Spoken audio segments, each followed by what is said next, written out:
నా స్వరూపం ఏమిటో అమ్మకి చూపించాలనుకున్నాడు. మెరుమందర సంకాశౌ భవౌదీప్తానల ప్రభ అగ్రతవ్యవతస్తే చ సీతాయా వనరోత్తమ.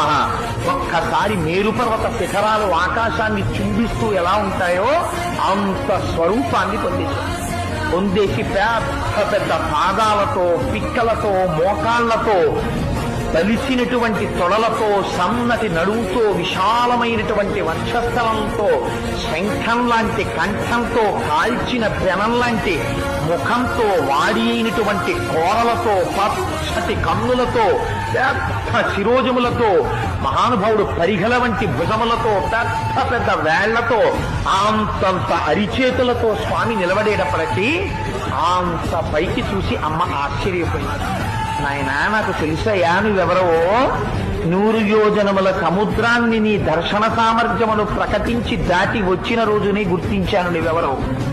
ఇలా రాగలిగినటువంటి శక్తి ఒక్క గరుత్మంతుడికుంది, నీ తండ్రి వాయుదేవుడికుంది.